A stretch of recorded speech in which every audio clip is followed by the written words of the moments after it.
In my experience, I've had to sit across the table and negotiate contracts in the hundreds of thousands, $1 million range with people that had a complete opposite idea of what we were trying to get to. And I needed to get to a certain point, no matter if we agreed or disagreed, in order to make it work. And you can't do that when you're butting heads. You have to be amicable, you have to be civil, you have to be willing to understand that this person has an opinion. And asking them, okay, help me to understand. Help me to understand where you're coming from.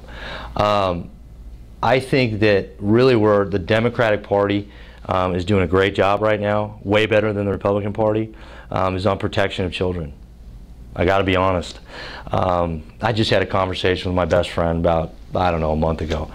And some things have come up that I've seen in my research, and you guys can do the research yourself. But there have been bills killed by people that really opened up some issues for children. That they were to protect kids, and we used them as payback. We killed them in committee so that we would show the person who wrote and was sponsoring the bill that they needed to come along with us. You don't build respect that way. You just don't. I'm not going to throw kids under the bus. If that's the representative that people want, I'm not him. Don't vote for me. I mean, being in all candor, I'm just not going to do that. So I would definitely work with Democrats on child issues. Now, I think we can go too far the other way, and in this spirit of bipartisanship, we can start to compromise our values. And I think the key to understand is the long-term goal. You know, here's another issue, that you know, we don't have a long-term goal as a party. I don't know if you guys know this. We don't have a long-term plan in our state. I was shocked because then I sat down with the Speaker of the House and I asked, and we do not have a long-term vision for the state.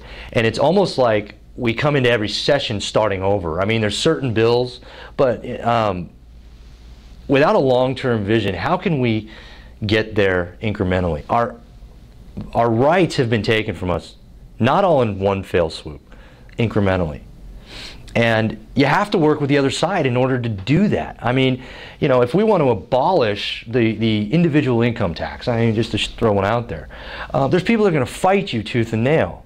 But if we see that that's where we want to be in 10 years or 8 years, we can work incrementally. So we cut it by a 1/4%, then 0.5%, and over time we do that. But it's okay to go up and stand. This is one issue that I really have in our district. It's important to go down and stand up for conservative principles, obviously. And it's important to vote the right way. I mean, and we've had people that have done that in our district. However, you also have to be able to get 30 other people to come along with you. Otherwise, your vote is wasted. And when I look at the last decade in our state, we've had some great people in office that have been wonderful constitutional representatives that have stood up for those things. They have. They've done a great job. The problem being, the budget still grew by 70%. It still grew by 70%. And so we have to be able to kind of find the balance of you know, not just voting properly, but getting people to come along with you. And if you're killing bills because you want to pay someone back, that doesn't create a lot of goodwill down at the state capitol. I think you need to really be careful in what you do there. So.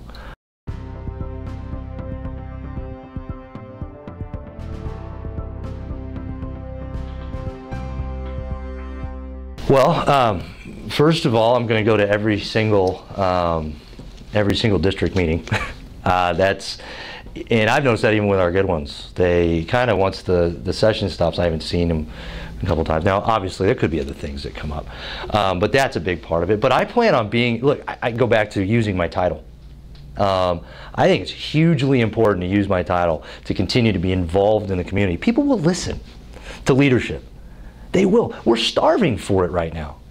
We haven't had, can somebody point out the last real leader we've had in our state that motivated and inspired people to want to be more and do more?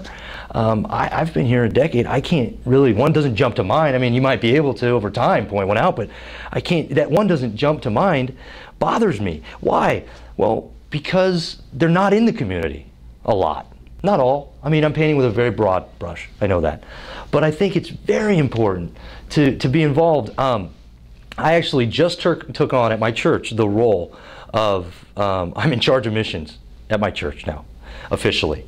And when I say missions, I'm not talking about missions to Africa. I'm talking about missions in our local community, where now, as a hopeful legislator and working in conjunction with private industry and faith-based organizations, we can start to fill the proper role and take the role back from government. Social services are a perfect example of this, where you've got a government that was never designed to provide social services, and especially when you get into a situation where you've got an amoral institution that is being run by, unfortunately, some immoral people on a lot of cases, where social services can now be used as a tool to garner votes. Think about it.